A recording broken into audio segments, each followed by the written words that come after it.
Good evening, Derbyites. Welcome to part 3 of the Creative Arts Emmys. We are just being peppered with Emmy Awards over the course of this weekend, and it all serves as a delicious appetizer to the primetime Emmy ceremony next week.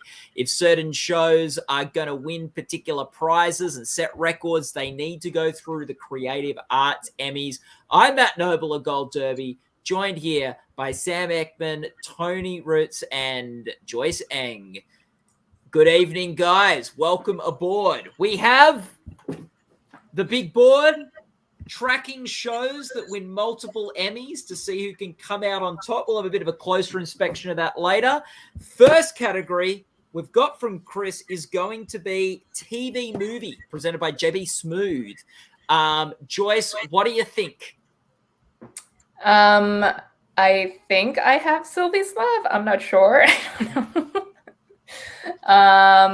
This is obviously the most important category of the entire 73rd Emmys this year. So, I think Sylvie's Love is the default for all of us. I don't know if any of you have like Dolly Parton or something else. Riley had Dolly Parton until recently. The nominees, in case you don't know, Dolly Parton's Christmas on the Square, Oslo, Robin Roberts Presents Mahalia, Sylvie's Love, and Uncle Frank. I think Oslo, could upset, but I've gone with Sylvie's Love as well. What do you think, Sam? I went for a wild card with Uncle Frank. I really liked the film. It was made as a major motion picture that wound up on Amazon, so it played this festivals. And I think none of these films were really major players across the board this year. Dolly Parton's in for choreography, Oslo's in for music, but that's really it. They didn't really embrace widely across these categories, any of these films. So I'm just going for what I liked. I think it's an Alan Ball film, and Paul Bettany I thought maybe could get a boost from WandaVision, because I don't see many people like going crazy over Sylvie's Love. It didn't really have a ton of staying power. Mahalia we thought could do it, but doesn't have a ton of staying power, didn't get any other nominations. So I think it's kind of an even playing field. What do you think, Tony? It's so amazing to me. I always come back to the fact that TV movie used to be such a banner category in Emmys past, and now that it's confined to kind of like the creative arts side, and that a lot of people probably haven't even heard of some of these films. But I'm being safe in predicting Sylvie's Love. I do think of the group, the one with the most pedigree is something, say, like Oslo, which has Steven Spielberg and Mark Platt as producers. It also is based on a Tony-winning play, so it has more kind of kudos going into it. But again, I just don't think it made enough of a splash necessarily. But again, that's the state with most TV movies nowadays that aren't single episodes of Black Mirror. So yes, and this category, other than last year, has been sort of dominated by Black Mirror. So Bad Education won last year. You got 3 different Black Mirror specials or episodes won the 3 years before that, and then Sherlock won the year before that. Just for people who are tuning in, who are wondering, what is this Creative Arts Emmys? What's happening? Well, earlier today, the ceremony focused primarily on non-fiction reality animation. Yesterday, we had things like production design, cinematography, picture editing. Today, we're going to have a bit of a mixed bag. We're going to be looking at some music categories, all the guest acting awards, stunt, technical directions, directing, casting. We're going to see what shows had the best casting. This is the TV awards, and they're not live. So this is the only place we can watch. We announce the winners live of the Creative Arts Emmys. There is no place you'd rather be than Gold Derby. And I see in the comments, there's a lot of Bo Burnham fans that are very exciting for Inside to break through. He was only up once yesterday, wasn't able to win. Today, I think he's going to do better. He's there's 4 categories he's eligible for today. So we could see Bo win that episode, the comedy special that had so many people talking. So we'll see what's going on. We'll see what's happening. We're waiting for the winners of we're waiting for the winner of Best TV Movie. The category after that is also a huge category. The category after that is going to be Guest Actor in a Drama Series. It's the old Vance v. Dance Off. And let's have a look. The nominees in that category are going to be Guest Actor in a Drama Series, Charles Dance from The Crown, Don Cheadle from Falcon and the Winter Soldier, Courtney B. Vance, Lovecraft Country, Carl Weathers, The Mandalorian, and Timothy Olyphant, The Mandalorian. What do you think, Joyce? I've had Timothy Olyphant this entire time for no real good reason, but so I'm sticking with him. But after Sterling K. Brown won narrator earlier today, I would like to see Don Cheadle win this for just minutes walking in a museum. Oh my! Why just quickly? Happened. Like Oliphant, you're going Oliphant over Weathers. That is reflected in the Gold Day Prediction Center. I quite like Carl Weathers as in the Mandalorian, though. Like, why do you think Oliphant's going to stand out over his Mandalorian? I mean, that was like such a big deal when he popped up in the premiere, and he's like playing on him. It was like a wink performance of him, once again playing like a cool marshal. Like, it's literally called a marshal. Like, yeah. And it's like, yeah, you do need a knowledge of his background in TV, like Justified and Deadwood and everything. But it was like very memorable in a season and a show with lots of memorable guest performers. I mean, Carl Weathers is, kind of like a supporting character anyway. He just was able to be eligible for guest. Yes. So I feel like he was just more memorable, and this category is weak. I mean, if Ron Cephas Jones had submitted himself, he would probably be winning his 3rd Emmy tonight. Yeah, so Mandalorian could split the votes. We see some votes splitting at Emmys time. What do you think, Tony? Where do you think this race is going to go? I think Joyce is exactly right.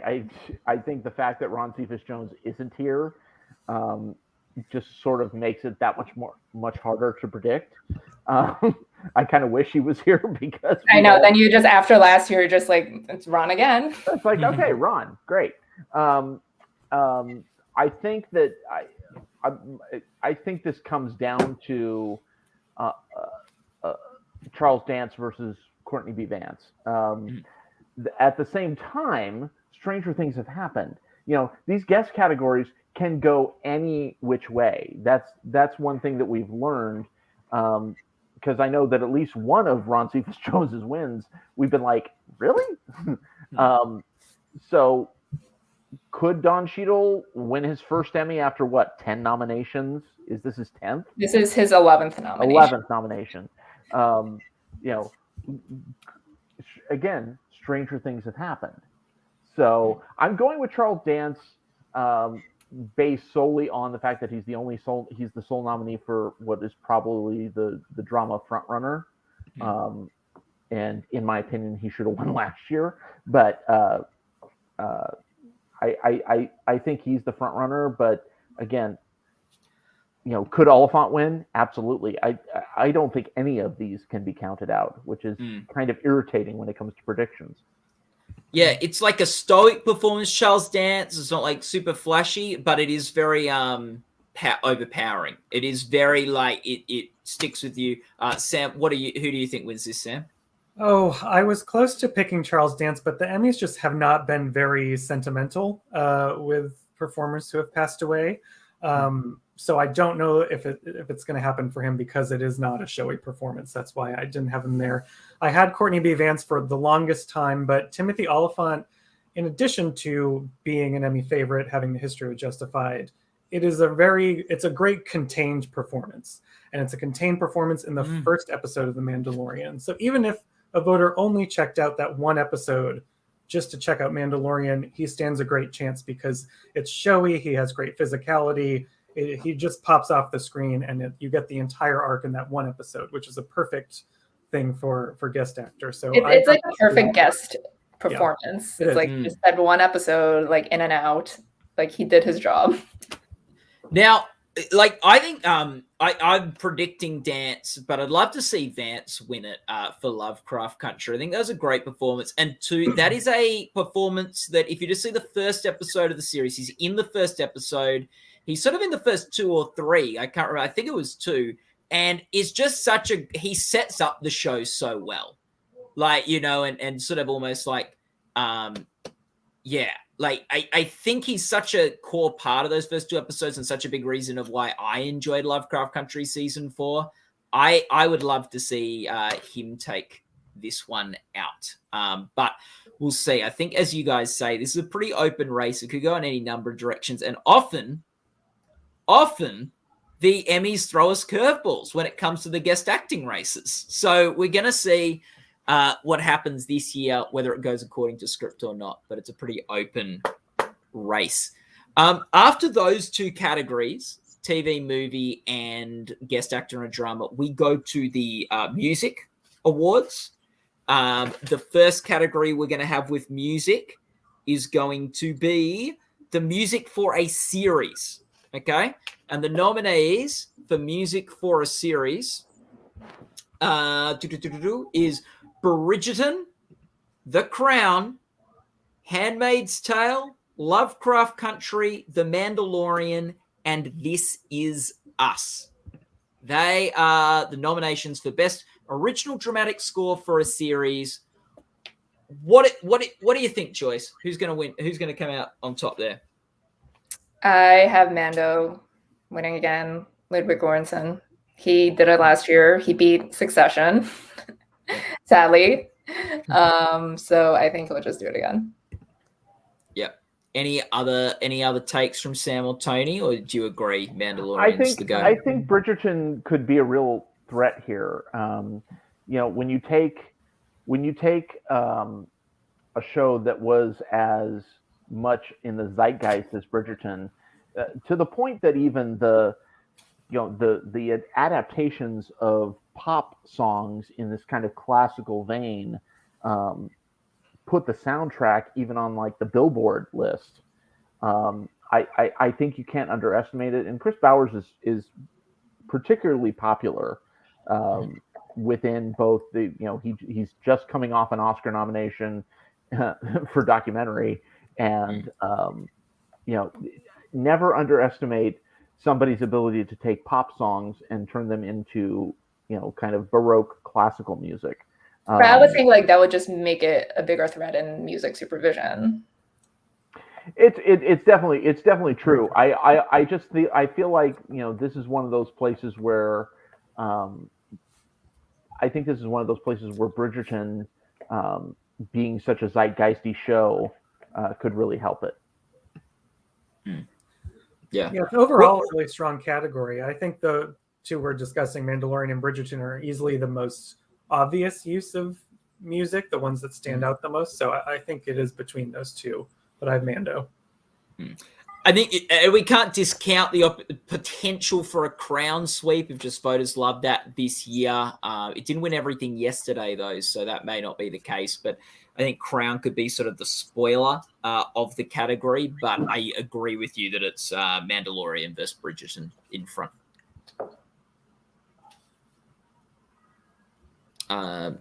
So there we go. We then have the best music in a limited series. Boy, oh boy, where we have Fargo, Oslo, The Queen's Gambit, The Underground Railroad, and WandaVision all nominated. This is our first opportunity to start talking about The Queen's Gambit, which had an impressive haul of 7 Emmys yesterday, nearly swept. It didn't win Best Main Titles Design. Is it going to continue this trajectory today, Joyce? Probably. I have that winning for like that score is great. Like you like when the show premiered back in October, it was like it probably gonna win like score. So Dolly Parton won. Yeah. What did you say there, Riley? Dolly Parton won TV movie. Dolly Parton won TV movie. She's done it. Wow. Setting the record you for go. corniest movie to ever win TV movie. Wow, that is embarrassing. I mean, like, is that really a Okay. surprise though? Like, Actually, anyone want that? yeah, it really is. Like, I not to love that take- she won that. Not to take anything like away from the merits of the Dolly Parton musical, the Dolly Parton Christmas special, but I guess like this was a year where like the category was a bit ripe for the picking. There wasn't some behemoth sort of movie that everyone said had to win this, and I guess people just loved Dolly and like loved just how that special made you feel, how that movie made you feel. Yeah, very good. So that means guest actor will be coming out very soon. That's really interesting.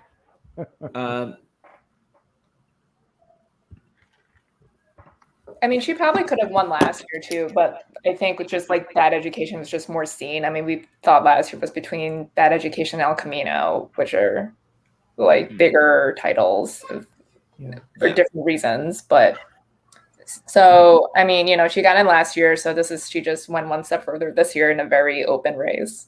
And, you know, in this COVID year, when none of these movies were a huge deal, frankly, for the TV movie category, a lot of people, I know I got together with my family, we watched it over Christmas or Christmas break. So I'm sure a lot of people had that same thing because it was the big new release then. So it's probably the most watched out of those nominees. Yeah. No, very fair.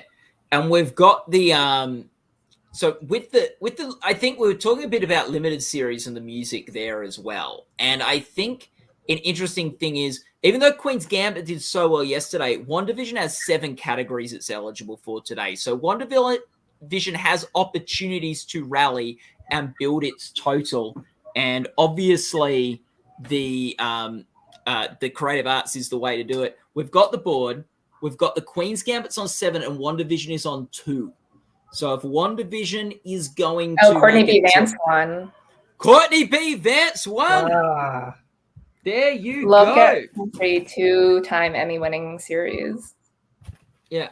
Yes. Which I should never switch my predictions. I had him for the entire season until yesterday or 2 days ago. There you go. There you go. So that means with Courtney B. Vance winning, that Lovecraft Country we can put on the board now because it's now got a multiple winner. Wins. It won yesterday and it's now won today. It's got 2 Emmys for Lovecraft Country in the field, and it is eligible for quite a lot more today. There are 6 more categories where Lovecraft Country could win an Emmy today, so that might not stop there. Very good. So we've now got the 2 music categories we're waiting on. Any other thoughts on the limited series music race? Will Queen's Gambit win its next? I think it probably will. I agree with Joyce. Oh, I think it easily could. You know, I think the really interesting thing is going to be, you know, what happens in these, you know, when we start seeing these front runners go against each other, things like the Queen's Gambit versus WandaVision, what happens? I agree. I have WandaVision winning, but after the other day, I think it's probably Queen's Gambit because they were on such a roll. But those are my 1 and 2. This is a really strong category. All the limited series categories are really strong because we had an amazing year for limited series. I thought the hook of the different decades in WandaVision made me pick it because the music changes so much. The style of the music has to adapt to each episode, but they seem to really love the Queen's Gambit, so it could be anyone's game. Yes. Very good. I'd also, so after those music categories come out, we're going to have another huge category, Drama Guest Actress. The nominees for Drama Guest Actress or Guest Actress in a Drama Series are Claire Foy from The Crown, McKenna Grace from The Handmaid's Tale, Alexis Bledel from The Handmaid's Tale, Sophie Okonedo from Ratched, and Felicia Rashad from This Is Us. What do you think, Tony? Who's winning that one? Oh God, you know, this category has been giving me angina ever since the nominees came out because I don't know where to go. If I'm going based on, actual performance, to me, McKenna Grace wins this in a landslide. But we all know that, tapes don't necessarily matter. However, never underestimate The Handmaid's Tale. I always think it's a mistake to underestimate The Handmaid's Tale ever, because even when there is not a whole lot nominated, we've seen The Handmaid's Tale get nominated and win. I'm sorry, I got to cut you off there, Tony. We have a winner, and the Emmy for Best Dramatic Score in a Drama Series goes to The Mandalorian, which means we've got to move it up the board. It's now on 4 wins. Up with RuPaul on 4 wins, The Mandalorian. So there you go. Great result. And we're just waiting on the I sort of agree with you, Tony, not to count out Handmaid's Tale, because especially in actress categories, it's done very well with female acting categories over its run. Sam, what do you think? I agree. The performances are really strong in that, and I have Alexis Bledel taking it yet again. I've gone back and forth between her and McKenna Grace, but it's hard to know what they do in the guest actor and actress categories. Sometimes they really go for someone who's maybe not as big of a name as Alexis Bledel. McKenna Grace is giving probably the more talked about performance this year because it was such a great surprise, but sometimes they just go for the same folks they like over and over, and I had them going for Bledel. Yeah, I was with Bledel all season, and then I switched to McKenna Grace because I thought, you know what, that's performance does stick with you. It was so good this year. What do you think, Joyce? Yeah, I have Bledel. I just decided that she will be the Ron Cephas Jones of the category this year. I don't think there's a really strong front runner, and I understand McKenna, people really loving that performance. I don't know. I feel like we have another winner. Do you want to announce it, Sam? Do you want to announce it? Yes, the limited or movie music goes to The Queen's Gambit. And there she goes. Was that She's 8? moving up. Wow. Moving up.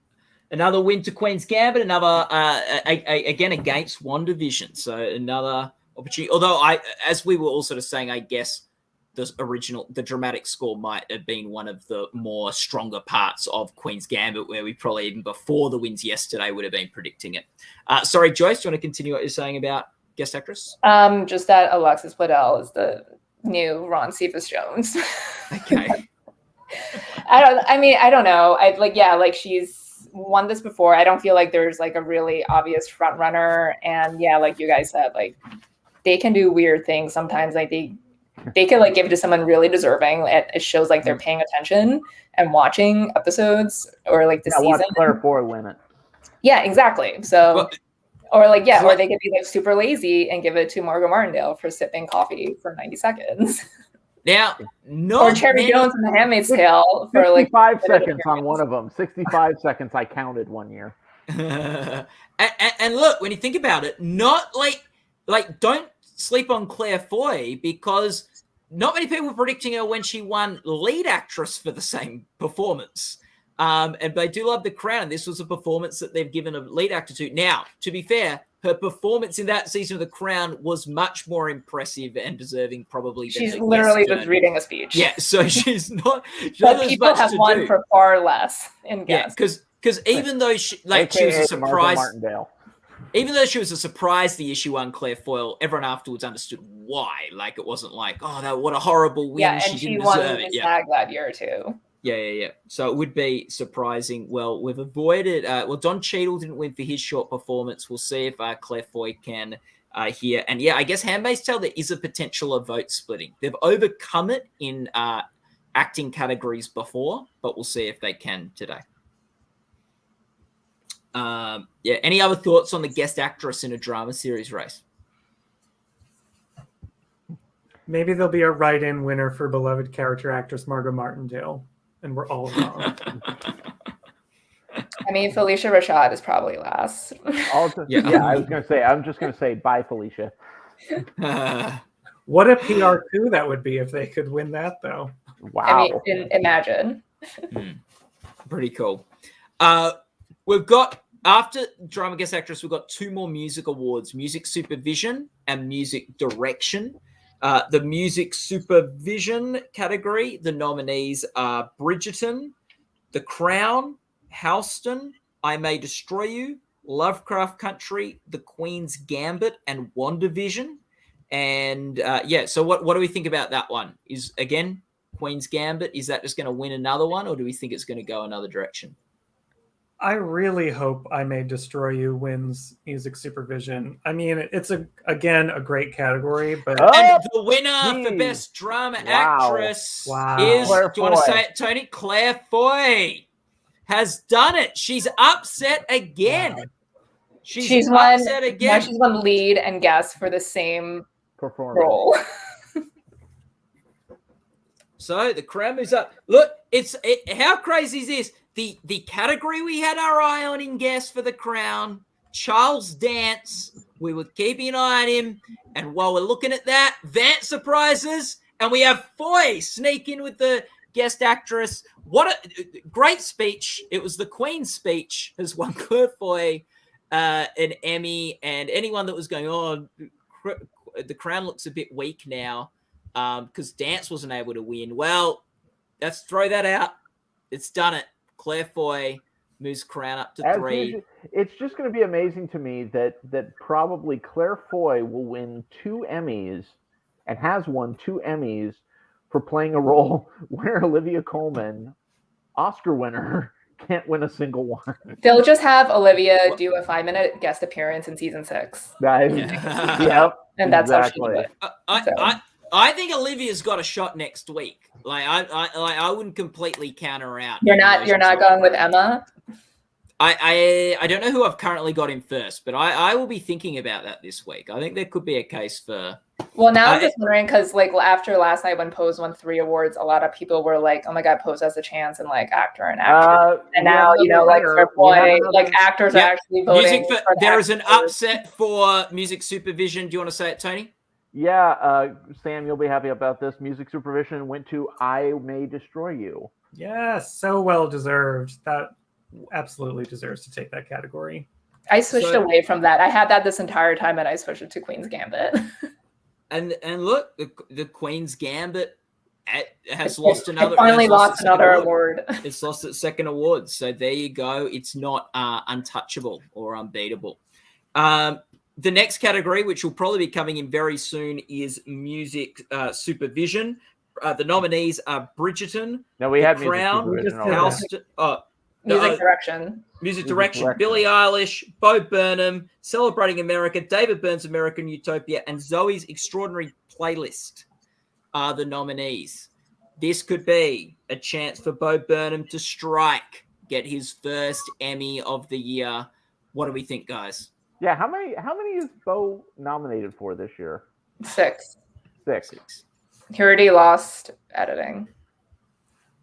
I would think it's either him or David Byrne for American Utopia. That would be my thought. Yeah, I'd agree with that. Looking at the list here, I mean, I could see Billie Eilish winning it. What about it? Because inauguration, like the Kennedy Center Honors one last year.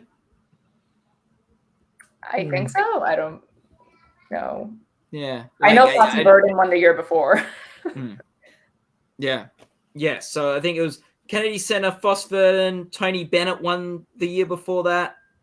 So, yeah, is the inauguration the kind of thing that's a bit like the Kennedy Center Honors that won last year? But the inauguration's not quite as produced as big of a show as the Kennedy Center Honors. That's true. Kennedy Center Honors have a huge. And the winner for Best Music Direction is Bo Burnham. He's done it. He's won it. That's his first. That's his first. Gets another one. We'll put it on the board. And I believe the next category is music and lyrics, which he will probably win on that one as well. I think he's going to win that one too. And the nominees are, just in case you don't know, for music and lyrics, Inside, the song title Comedy from Bo Burnham's Inside, Never Truly Vanished, the song Never Truly Vanished from The Boys, Adjournment, I Can't Remember Love from The Queen's Gambit, The End Titles from the soundtrack of our lives, Agatha All Along from WandaVision, and Crimson Love from Zoe's Extraordinary Playlist. I think Bo Burnham takes this out, but there's some great songs in this lineup. Oh, I'm going with Agatha. I'm not changing. That'd be a fun song to win. That'd be a fun song to win. Yeah, I have Agatha. Although I really love Never Truly Vanish. But I don't think that's winning. Agatha All Along shot up the iTunes charts immediately after that episode and was like a huge cultural. It's the biggest song of the nominees. Yeah, it's great. If you haven't heard all even these though it's songs, only 60 seconds long. Yeah, it's very good. We'll see who can take this out. I'm very excited. Very excited. Bo Burnham could win again. What's the category after music and lyrics?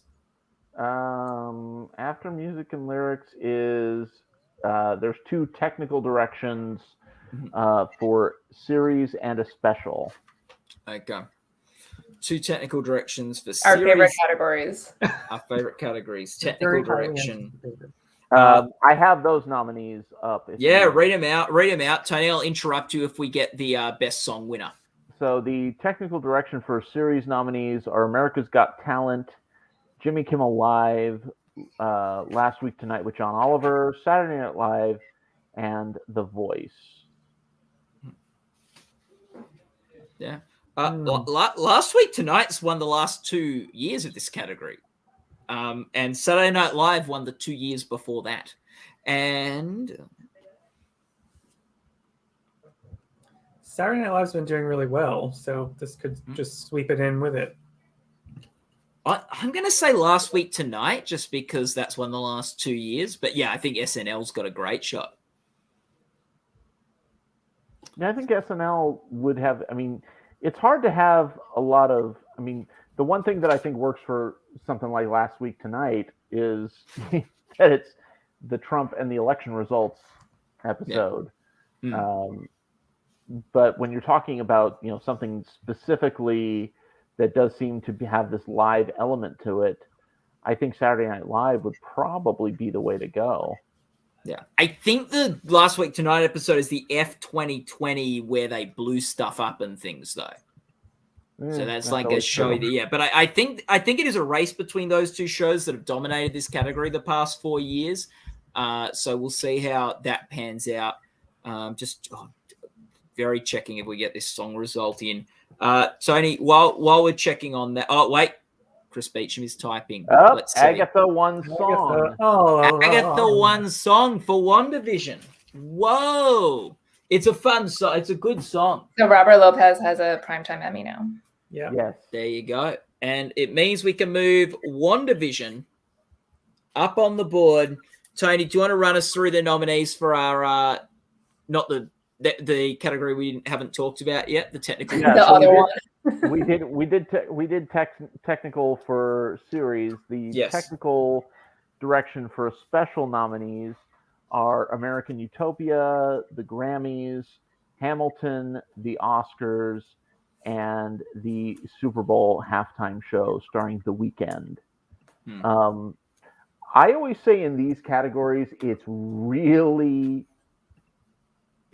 a bad idea to underestimate the Super Bowl halftime show, because that does have this incredibly live feel to it, and I think The Weeknd has certainly made himself a centerpiece of the fact that the Grammys don't pay attention to The Weeknd. So but I also think that this would be an interesting place to see what happens with Hamilton. Yeah, no, I agree. Any thoughts? I don't know. I think I can see like David Byrne winning. I don't know. I'm like looking at like the past couple years, and I'm just there's no like trend or anything. Like there's been a bunch of those live musicals winning. And then Carpool Karaoke. And last year was Live in Front of the That one. So yeah, we didn't have a live production this year. Yeah. No, American Utopia did already pick up at least one award yesterday, didn't it, though? So maybe it's a kind of a good test for Hamilton to see if how well they're gonna do at Creative Arts, but it's unknown because it's recorded, not live, like you said, Joyce. And it's also like 5 years old. After the technical direction categories, we have the stunt categories. Categories for best stunt work, which is actually interesting. They've changed the way they've divided up the categories this year. Previously, there was a stunt category for comedy, stunt category for drama. This year, they're dividing it up, coordinating the stunts and the performance by the stuntmen and stunt women. So that's sort of an interesting way. So we don't really have much precedent to skim through to see who could win this. So we could see some surprises here. What category is first of those two? I think it's coordination. Coordination's first. So the nominees for that are Doom Patrol, The Falcon and the Winter Soldier, The Mandalorian, SWAT, and Warrior. I'm sorry. Performance is first. Performance is first. Okay. Then they're the nominations for coordination that I just read. And the stunt performance are Cobra Kai, Falcon and the Winter Soldier, Gangs of London, Lovecraft Country, and The Mandalorian. What do we think, guys? I can see Mando winning both. I think coordination for sure. Yeah, I said that last year, right? I guess I could also see like Falcon winning performance. I was also going to say Cobra Kai. Technical direction for a series. Technical direction for a series went to Last Week Tonight with John Oliver. There you go. Well, three years in a row winning that category. Which means we'll probably get the special one pretty soon. Very soon. Yeah. Looking at the stunt categories, I guess Falcon and the Winter Soldier and the Mandalorian are the only two that are nominated in both categories, which might mean they've got broader support amongst the stunt work people. So I'd say Mandalorian the favorite in both, Falcon and the Winter Soldier second. But it'd be great to see Cobra Kai win stunt performance. Like, that's like, they do such good work on there was a lot of fighting in that episode. Yeah. So I love the stunt work on that show. But we'll see what happens there. There's a certain old-fashioned quality to those of us that grew up watching like action shows in the 80s. There's a certain old-fashioned quality to the Cobra Kai stuff that just warms my heart a little bit. Yeah. I'm old. I totally agree. That's why I feel like it could take performance, because it just feels like they're not pulling as many tricks, maybe, with combining things with VFX and stuff like the Falcon and Winter Soldier does, and maybe Mando does. It just is very focused on the humans. Yeah. I love how we're falling into just referring to everything as Mando. So I love that. Oh, it's good. It's very good. We don't have the next technical direction winner yet. We've got after the stunt performance, we've got visual effects for a single episode. Again, they're dividing up the visual effects differently this year than we have in the past. So in the past, it was like sort of special visual effects and supporting visual effects.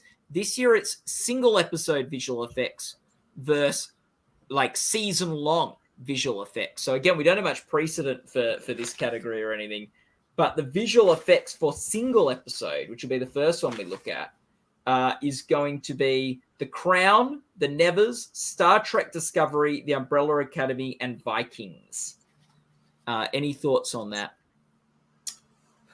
The one I'd really love to see win is actually The Nevers. The episode they're nominated for has possibly the coolest fight scene I've ever seen. Sorry, Sam. Outstanding technical direction in a special goes to Hamilton. Hamilton wins the Emmy. So Hamilton didn't win anything yesterday from memory. It is now taken out an Emmy, and people wondering, will they not vote for Hamilton because it did Tony stuff and things? And I think it was Daniel made a good point yesterday. Most of the nominations for Hamilton are actually in categories that weren't eligible for various Emmy things. So that was an award for technical direction.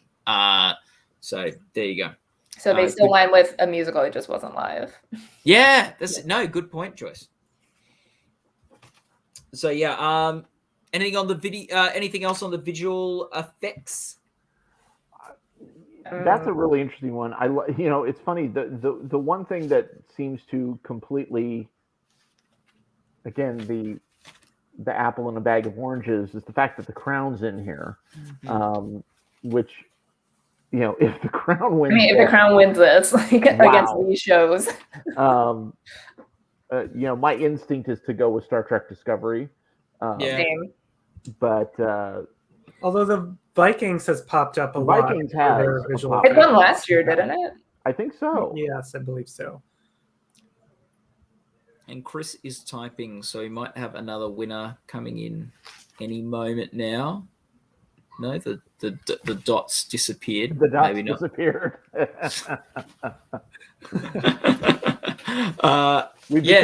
We've become those people. Yeah. That are waiting for the text to come through. Oh, Chris, will he or won't he? What's he going to send us? Outstanding special visual effects in a single episode. The Crown is for the Gold Stick episode. The Gold Stick episode. Is that the one where the boat explodes? Sure. I don't know. That was good visual effects when the boat exploded. Probably. Like, what else? Yeah. I'll look that up when we're talking about something else, just to check. Winner for best stunt performance. Stunt performance goes to the Mandalorian. There you go. Oh, I better move it up on the board. We'll keep a track of these things. Mandalorian. So if Mandalorian is going for stunt performance, I bet you that it'll go for stunt coordination as well. Yes. Yeah. I yes. think it'll take both. As much as I'd like to see a Cobra Kai win that category, I do think it could be a Mandalorian getting another one of those. It's not in stunt coordination. Cobra Kai was only. I got it mixed up because we went through it in a different order. Right? Yeah, it's Tony's fault. Sorry, everyone watching. There's a lot of Emmy categories this weekend. Fantastic. So we've talked. Oh, and I think Chris we might have the other. Chris stuff is typing something else right now, so I'll let you know if something comes through. Let's see. I'm guessing Mando again. Yeah, I think so. Surely. Should I have the board ready to move Mandalorian up one extra category and let's go. What's happening? Actually, this is nice. Yeah, that is very nice.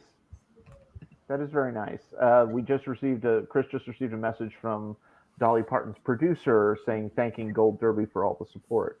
You're welcome, Miss Dolly. Yeah, no, it's fantastic. You are a perfect human being. Proceed. Yes. So no, really good. Thanks. She won this because she funded Moderna. This is why. Yeah. That works for me. Mm-hmm. Yeah, and Gold Derby all season long we've been interviewing the Emmy contenders and nominees. Stunt coordination went to the Mandalorian. And all season long we've been interviewing and covering the contenders of the various programs and shows that are nominated tonight. You can go to goldderby.com to watch clips to watch our full unedited interviews and articles and things like that. And it's really nice to hear that Dolly Parton's producer is thankful for the support we're giving him. So, yeah, as Tony said, you're welcome.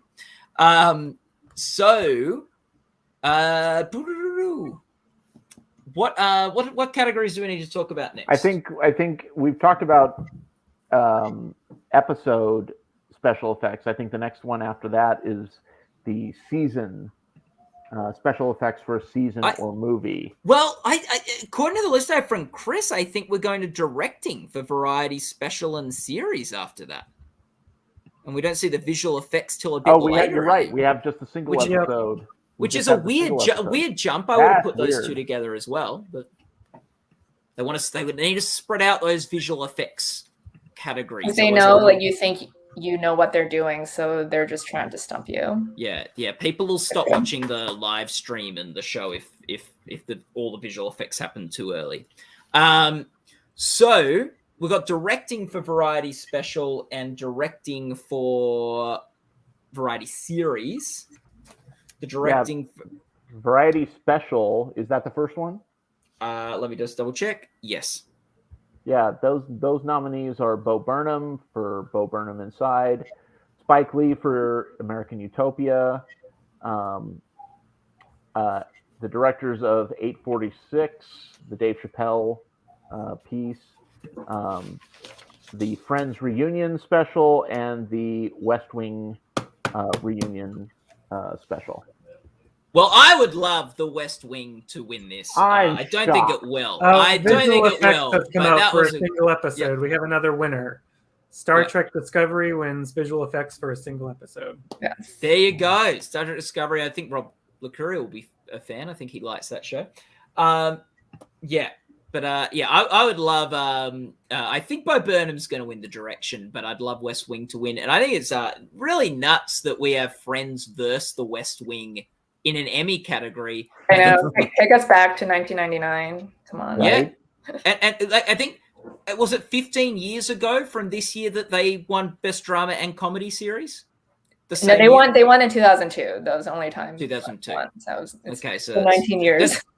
It's been 19 years since they both were the top shows, and now they are both competing against each other. Both NBC shows as well. Mm-hmm. They were the best and now comedy. Both HBO Max specials. And now they're both HBO Max specials. Because they're both Warner shows. Yeah, they probably will win. It's worth noting Dave Chappelle won this category, or one of his specials won this category last year. So, you probably don't want to count him out. And we've got Spike Lee versus Bo Burnham. This is a great category. And by the way, West Wing special directed by Thomas Schlamme, who won 2 Emmys for directing The West Wing and 1 Emmy for directing Sports Night as well. I think glad Spike Lee could take this. He could. I don't know. I think Spike Lee could easily take this. Yeah. By the way, the next presenter, we heard this from Chris Beecham, is going to be the legendary Debbie Allen, who's also this year's Governor's Award winner and Kennedy Center honoree. So that's great. It's fantastic. But yes, So are we all predicting Bo Burnham? I think I am. I think I was. I think I am. So I think, yeah. I think he'll get it, but we'll see. We'll see how we go, because I do think this is a really fun category. Thomas Schlamme, Bo Burnham, Spike Lee, whether Dave the Chappelle. directors go for him or not. Yeah. No, that will be interesting. Look, we've clearly seen Bo Burnham is not just sweeping the field with everything he's been nominated with. He's got a win under his belt. They like the show. They like the special, but he hasn't just won everything. So I think Bo or Spike is who this race is between. But we'll see. Editing was the least important category for him to win. Yeah. Yeah. And I think if I'm reading right, I think Chris may have predicted Spike Lee. That's a comment from Chris in our chat. Chris Beecham is typing, so it sounds like we might have a winner coming in, or another fact, or maybe someone else has reached out to Gold Derby. Oh, that's interesting. Yeah. We'll have to see if we can find that. There's apparently a nice GIF on Twitter of Courtney B. Vance holding his newest Emmy. Yep, so you guys can all look for that right now. If it means you don't stop watching this stream, obviously, just make sure you don't close this window, and you can go check Twitter maybe on your phone or whatever. So we've got, I'm losing track of the categories now. There's a lot of, where are we up to? Oh, we did directing for a variety series, which will come after special. Last week, Tonight with John Oliver, Late Night with Seth Meyers, Late Show with Stephen Colbert, Real Time with Bill Maher, and Saturday Night Live. I find it interesting that this is in the creative arts. Isn't it usually in the main show?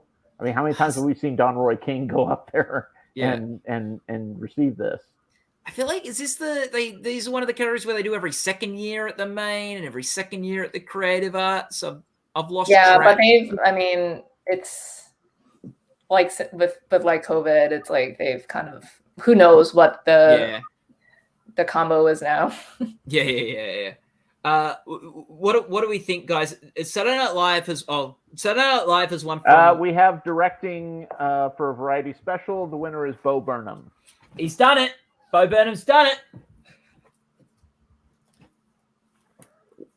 So that now Inside is on 2 Emmys, so I can put it on the board. I'd love to put the shows that win 1 Emmy on the board too. I just think it'd get a little crowded. There are way too many. Yeah, too many. Yeah, exactly. But no offense meant on shows that only win 1 Emmy. That's pretty good. More Emmys than I've ever won. So, what about variety? So we're talking variety special, variety series directing, and we like. Do we like Saturday Night Live? It has won the past 4 years, I think. Amy Schumer won the last non-Saturday Night Live show to win in 2016 was Amy Schumer for Inside Amy Schumer. I don't think she actually won. The director did, but that was the series that won. So will Saturday Night Live win again? Probably. Yeah. I think so. I don't know what else there is to say. It's worth noting that the Late Show with Stephen Colbert was a live show following the Capitol insurrection with guests Amy Klobuchar and Adam Kinzinger. So that I think Saturday Night Live often wins this because it's live, and the Colbert the Late Show is live this year too. However, I would say that probably with Saturday Night Live, it's more impressive the different sets and costumes and way that goes around. So I think, which is a shame. Which is a shame. I think too many times there's some laziness among Emmy voters that they just assume that if there's live in the title, that means it's live, and we don't. We don't. And yes, Saturday Night Live has won directing for a variety series. Fantastic. Well done. Oh, better move Saturday Night Live on the board. What's the next category, guys?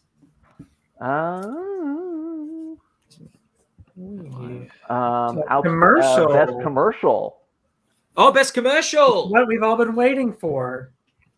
Those nominees are the AirPods Pro Jump commercial, the Alexa's Body commercial, Better from Mamba Forever for Nike. It already done that from the Apple Watch. You Can't Stop Us by Nike, and You Love Me by the Beats by Dre. I have no idea what any of these are. I'm just going with Mamba Forever. I haven't seen all these ads. I live in Australia. We get some of the same ads as you guys, but not all of them. Is the mother? There are 2 Nike ads. Are Nike going to split the vote? And there's 2 Apple ads. Is Apple and Nike going to split the vote? And the winner will be Alexa. Yeah, Alexa. Mamba Forever has the best title, so yeah, it should get. Let's go with Mamba Forever. It's Kobe. Like, come on. Yeah, let's move on to the next category. I really don't think we actually have super obsessed with the commercials. We actually have the in memoriam segment after that, so we've got some time. Okay. And then after that is the main title theme music. Yeah. Okay. There you go. Pulling up as we speak. Love main title theme music. That's a great category. Oh, those nominees are Allen versus Farrow, Bridgerton, The Flight Attendant, Ted Lasso, and WandaVision. And that is quite the category when you think about it. Oh, yeah. I mean, the fact that Allen versus Farrow is even here. It's last stand for Allen versus Farrow. This is their last chance to win an Emmy after getting a big goose egg earlier today. But I don't necessarily think that. Yes. I don't necessarily think that Ted Lasso is the definite front runner. I think there could be. I think you could see this be a kind of a 3-way race between Bridgerton and Ted Lasso and WandaVision. Yeah, I love the Flight Attendant music too. I think that's great music. So good. Whenever that plays at the beginning of the episode, I'm like, I'm ready. So good. I'm ready for the Flight Attendant. It gets me in the mood for the show, which is what a great theme tune does. I love I love all of them, really. I'm not saying I would vote for. Oh, and we have a winner for best commercial is the "You Can't Stop Us" ad for Nike. The other Nike one. The Wow. other There you Nike go. ad. The other Nike one. Nike was able to overcome the vote split, and Nike, they're a company that makes shoes, so I guess that's a good shoe ad. The Nike, you can't stop us. I guess you can't. It's sports apparel. Sports apparel. Okay, yeah. Sports apparel. They've been quite successful over the years, and they've now got an Emmy to add to their mantle. Theme music. So I love the Flight Attendant one, but not necessarily my favorite. I think these are all good music. Do we know? This is a question I had. WandaVision. It's got a number of different. Do we know which one was submitted or whether it counts all of them? Like I wasn't sure about that when I was trying to make my predictions. Let's see. I think, wasn't it Wanda's theme that also plays with the pixelated house that gets formed? Was that the one that was submitted? They're not.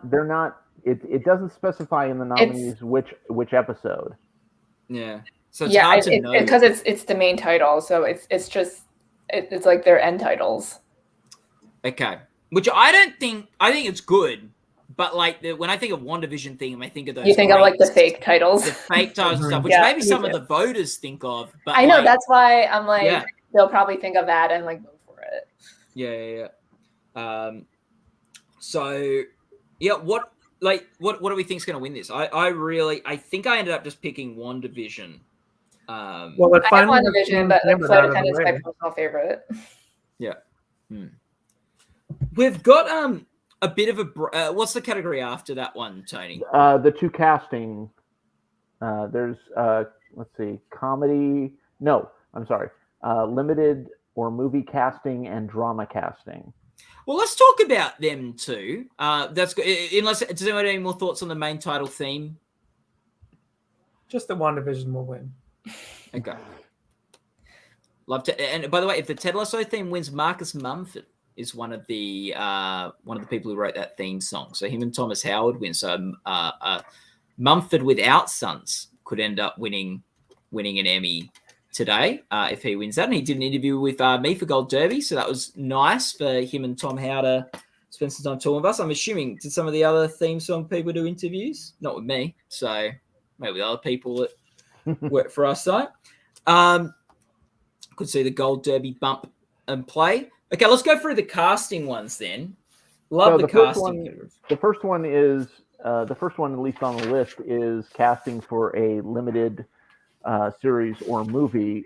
Those nominees are I May Destroy You, Mare of Easttown, The Queen's Gambit, The Underground Railroad, and WandaVision. So, I mean, obvious. You know, I think the front runner would probably be The Queen's Gambit. I think it would be interesting if, say, something like either WandaVision or Mare of Easttown wins this. I think the limited series category becomes so much harder to predict. Look, yeah, go, Sam. I was going to say it also would be a really deserving winner for I May Destroy You because so many of the actors are unknowns. It's not just reliant on a bulk cast of heavy hitter A-list names.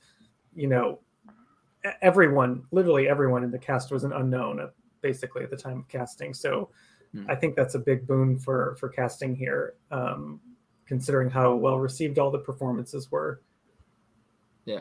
What do you think, Joyce? I wouldn't count it out. Oh, sorry. Yeah. What do you think, Joyce? I mean, I think the safe choice is probably Queen's Gambit just based on its performance so far, but I can see Mare winning just because I feel like, not to say that like none of these other shows like put in the effort, but I feel like it's more effortful in that show, like because they really built this whole community and like everyone felt like they lived in that town and like they all knew each other, related to each other, and I mean obviously it's like because of their acting too, but I think they did a really good job casting that show with like just finding like the kids and like older people, and that's also the biggest cast out of all of these.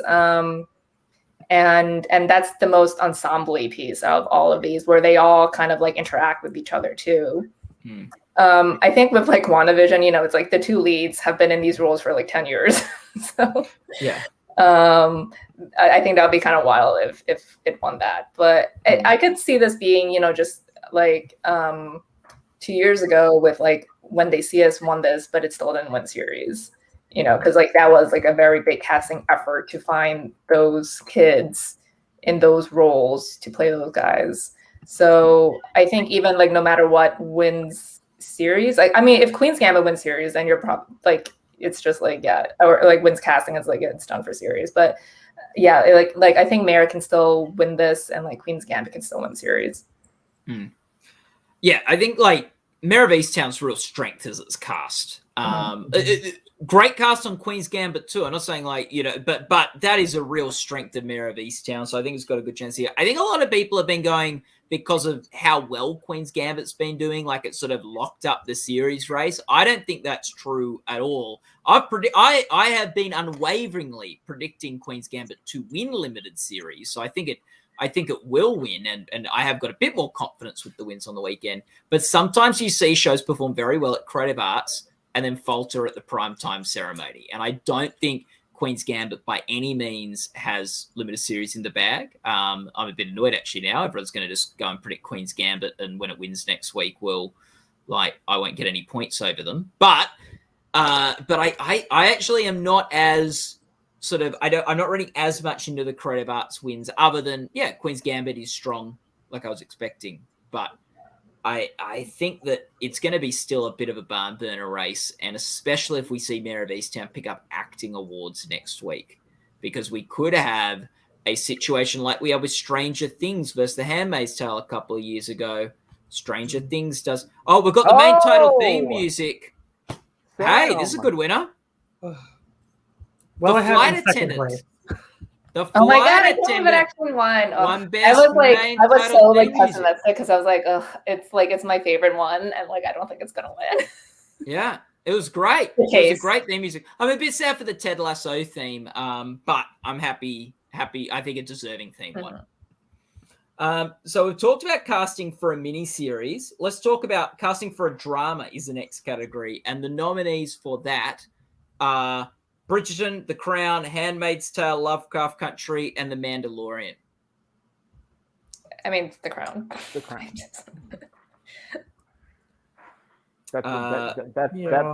Yeah, I'm going with The Crown on that one. Nobody has anything else to say. Yeah. I mean, if there's something that moves ahead, like if there is like kind of a split from your best drama frontrunner, I think maybe Bridgerton would be potentially next in line. Just for casting Reggae John Page. Yeah. Lovecraft Country? Enormous past, but well. What about Lovecraft? Like, I think sometimes first season shows can get a bit of attention here. Yeah, Lovecraft or Bridgerton, but I think The Mandalorian could come in here. Yeah. Interesting. I don't think there's a solid. I mean, we go with The Crown because we correlate casting to drama, so we get casting with a series win. So it seems it's the safe bet to put The Crown with casting, but I don't think it's wrapped up. I think The Crown could lose casting and still win drama series. The funny thing too is that the last 2 years the best drama series winner has also won casting. But the last time that they didn't match up was 2018 when The Crown won best casting. So The Crown has won this category before, 2018, and it didn't even win drama series that year. The fact we got it as the front runner for drama series, you think would strengthen The Crown's prospects here. Casting for a limited series, the Emmy goes to The Queen Gambit. Yes. Okay. Move it up. So we're putting so is the Queen's Gambit winning limited series? Yes. It seems so. Well, okay. I am still going to predict Queen's Gambit. I think it is going to win limited series, but Stranger Things did very well at the Creative Arts, and it won casting, and it went casting. Everyone, including myself, foolishly went, now it's winning drama series. Then The Handmaid's Tale comes to Emmys Day. Handmaid's Tale wins. Supporting actress, lead actress, writing, directing. Like, Mare of Easttown can rally next week. We could have Evan Peters, Jennifer Nicholson, and Kate Winslet all Julianne win. Nicholson. Julianne Nicholson. We have those three all win. And then all of a sudden we've got Mare of Easttown winning 3 acting Emmys, and all of a sudden the race is back on. I can actually see like Mare winning like multiple acting awards and Queen's Gambit not winning any acting awards, but it'll still win like writing, directing, and series. Like I can see like, I know like we're all predicting I May Destroy You to win writing, but I could see it just sweeping and winning writing right now. Yeah. But I think do because Queen's the good. difference is Queen's Mare of Easttown is a bit more depressing, but you know, for acting, it's like they respect that the actors are going to this depressing place and, you know, really digging deep into this emotional work. But when it comes to series, Queen's Gambit, I think, is just really accessible for everyone across the board. Yeah, I think it's just like it's Hall the past 2 nights. We have a winner. Part of it. We have a winner for drama casting. That winner is The Crown. Okay. Do you want to, Tony, read out the next nominees for our next category while I move The Crown up to 4 on the board? Because the Emmys have caught up with us now. Stand by. We have 2 choreography awards. I will pull those up. We have. Wait, I've got him. Oh, scripted programming. We have variety. We have variety first, and then variety first. Okay, we've got Christmas at Rockefeller Center, Dancing with the Stars, the Disney Holiday Sing-Along, Savage X Fentley Show Volume 2, and World of Dance. They are nominees for variety or reality. And 2 of them are Derek Huff. Yeah, there you go. The 2, and they're not the 2 Dancing with the Stars ones. So he did Dancing with the Stars and Disney Holidays. Yeah, but I think he'll win for his Dancing with the Stars one because that one was really good. Yeah, that was the routines Paso Doble Uken and the tap dance Let's Fall in Love for the Night. So there you go. Choreography for scripted program is Dolly Parton's Christmas on the Square. Dolly might get another Emmy. And by that I mean the show. It'll mean Debbie Allen because Debbie Allen's there. So. Yeah, Dolly didn't choreograph. So. Yeah, Debbie Allen is the choreographer. Yeah, Genius Aretha, Lucifer, Zoe's Extraordinary Playlist is nominated twice. They're nominated for the Black Man in a White World routine / tightrope, and the Hello Dolly / Starship / Let's Get Around routines. And both choreographed by multi-Emmy winner Mandy Moore. Not from This Is Us. Not the This Is Us Mandy Moore. Okay, I feel like we have to say that every time. And we've got choreography variety goes to Derek Howes for Dancing with the Stars. He wins the Emmy, as you guys predicted. It's his 3rd one. That's his third one. Yeah. Who do we think's winning for scripted programming quickly before Chris? Well, up until a little while ago, I probably wouldn't have said this, but I probably am going to put Debbie Allen. Yeah. Though I do want to see what the choreography would look like if Dolly Parton choreographed it. Yeah. As you said. I could see one of Zoe amazing. winning it. I don't know which one, but either way, Mandy Moore would win. Yeah. Not from This Is Us. And then we've got our much talked about our best visual effects for a season-long visual effects. The Boys, The Falcon and the Winter Soldier, Lovecraft Country, The Mandalorian, and WandaVision. I think this is a pretty tight race between Mandalorian and WandaVision. Yeah, I'm going with Mando again. Yeah. Yeah, fair enough. WandaVision is great because it's a very big production, but I still think people are sort of enamored with that stagecraft visual effects system that they created for The Mandalorian. There's kind of like nothing else really like it on TV, frankly.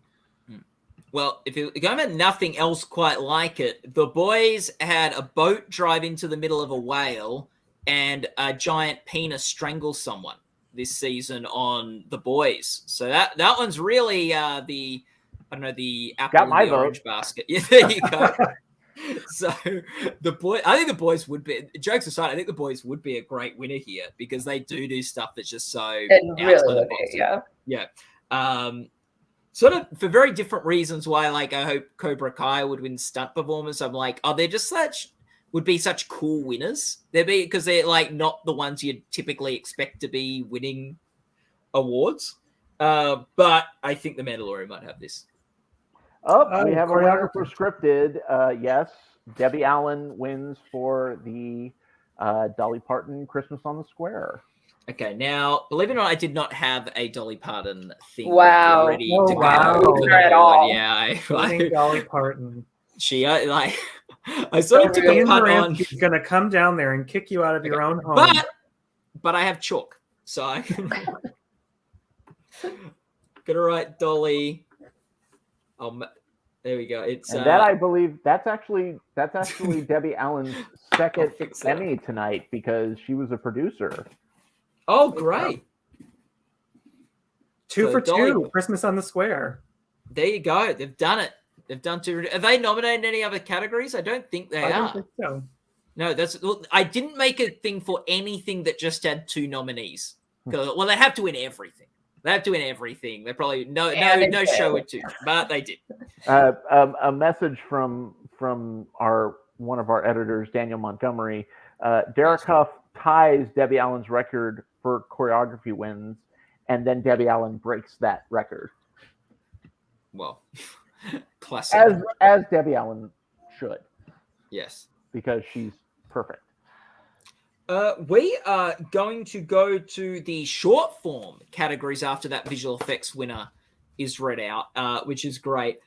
Short, and we're going to go the series, then actor, then actress.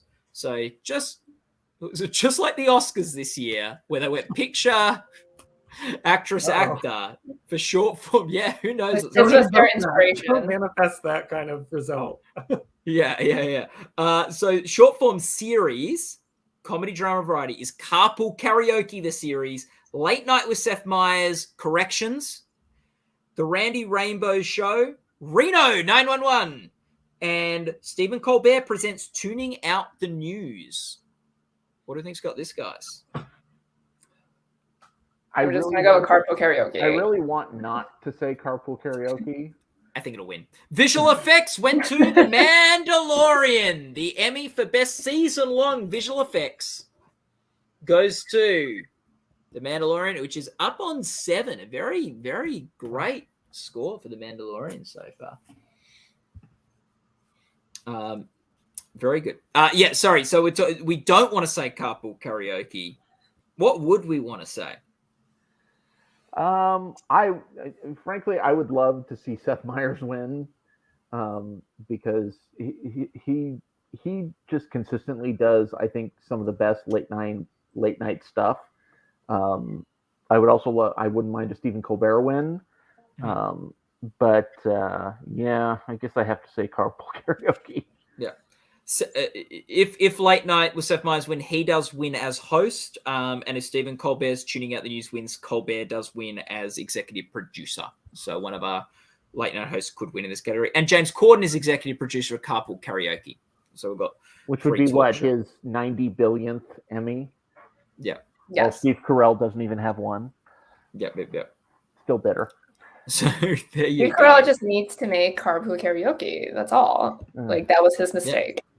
Yeah. You can do a big special. It'll just be, and they'll submit it next year. Yeah, Steve Carell presents James Corden's Carpool Karaoke. Exactly. That's what he needs to do. Choreographed by Debbie Allen. Exactly. Starring Ron Jones. In the car. Okay, we've then got, is it actor and actress or actress and actor? I think it was the opposite. It's actress. I think it's actress first. Let me check.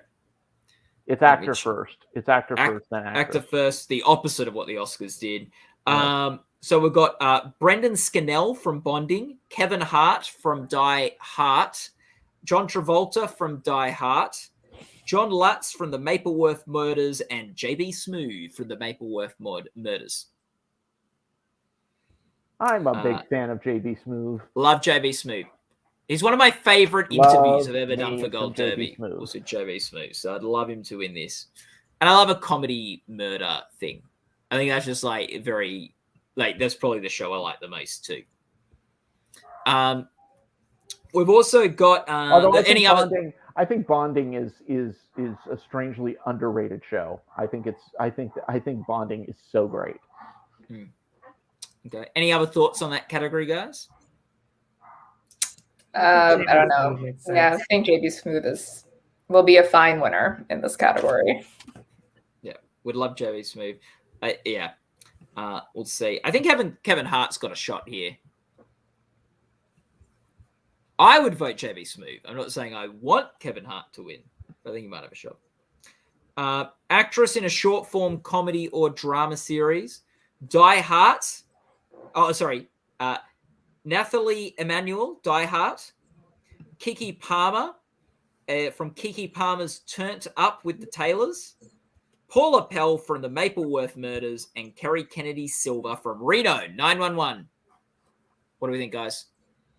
I think if JB wins actor, I think Paula can win this just because the past 2 years, actor and actress have gone to the same show. She's great in Girls Fight Girls Fight Over. She's great. She's had a great year. She's been great in AP Bio the past couple of years. A show that gets a bit underrepresented or talked about. But yeah, she'd be great to see Paula Pell win. Someone who gave an interview with us as well this year, so that'd be cool. It's nice seeing Reno 911 still popping up at the Emmys, isn't it, though, too? Any other thoughts on that category, guys? I think it would be a good makeup for Paula Pell being snubbed for Girls 5 Eva. Winner, short form series, and the Emmy goes to Carpool Karaoke. Shocking. Wow. It's sort of weird. I think that not many shows with the actors are represented in the series category. Like, it's a shame the Mapleworth Murders and stuff. Well, this year they added variety into it, Yeah. and they didn't do that before. So as much as I like what Seth Meyers and stuff does, it's like sort of taking away from some of those original scripted sort of series. But yeah, we'll see what happens there. Mark, any other thoughts on either of those two acting races? Crickets. No. Okay. I'm still stuck on James Corden having his 70 billionth Emmy. Yeah, but he can't win Best Variety Talk Series. He can't even get nominated. So. He can't even get nominated anymore. So it's sort of and weird. He got dropped from writing this year. Yeah. So it's funny. He's found a way. He's creative, James Corden. He's sort of, what's a way? I can't win this category. It's a very tricky category to win. Just if I'm not John Oliver, I can't win this one. How else can I be an Emmy winner? Let's make other shows that could compete in categories that I can win. So very good. We've got after the short form actor and actress awards, right? We have some lighting direction prizes, Emmys to give out. Where are the? I don't know. Oh, is it on the same pages? Yeah, okay, I've got them here. So we've got lighting direction for a variety special, and then variety series. The variety special awards nominees are David Byrne's American Utopia, Friends the Reunion, the 63rd Annual Grammy Awards, the Oscars, and the Pepsi Super Bowl halftime show starring The Weeknd. Ooh, wow. Yeah. What do you think takes that Super out? Bowl halftime show has won several times before. They won last year, as well as 2017, 2015, 14, 13. So they have the biggest precedent in the category. I would say if anything is going to stop them, it would probably be American Utopia. Yeah, because the lighting is such a huge part of that show.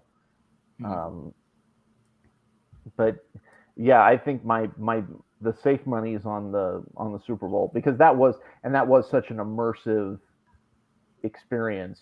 So much so that this morning was the kickoff of Sunday football, and Anthony Anderson actually did a parody of that included the Weeknd's halftime show. So that was just kind of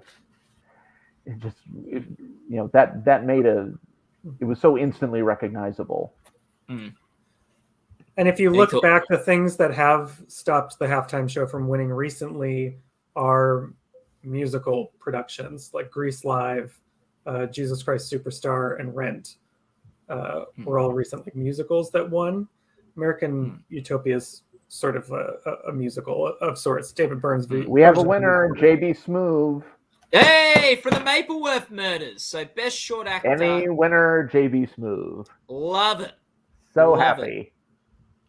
The Mapleworth Murders, and hopefully, not going to promising signs for Paula Pell to make that sort of a double Mapleworth Murders. They can pull it off. Lighting design direction for a variety series is after that. It's America's Got Talent. It's Dancing with the Stars. It's The Masked Singer. It's Saturday Night Live, and it's The Voice. What do we think here, guys? Saturday Night Live. I think Saturday Night Live. I think so too. I think so as well. Although, never underestimate Emmy-winning series The Masked Singer. Yeah. I hate saying that, but it's true. Yeah, and like, look, it must be harder to light these different costumes and masks on the stage and things like that. So, very much so. I think that Saturday Night Live is also helped by a lot of its competitors here being like reality, singing, dancing show. Like, there's not like one that stands out against it. So I think that probably helps Saturday Night Live as well here. After that, those categories, we've got a really good one. We've got writing for a variety special. Bo Burnham, written by Bo Burnham. Bo Burnham's inside. The Daily Show with Trevor Noah presents Jordan Klepper's Fingers the Pulse into the Magaverse. We've got 8:46 Dave Chappelle, John Lewis Celebrating a Hero, and Stephen Colbert's Election Night 2020, Democracy's Last Stand, Building Back America's Great Again. There you go. Bo Burnham. I think so. Don't count out Dave Chappelle. He does very well here. I think, I would be shocked if anyone other than Bo Burnham or Dave Chappelle won this.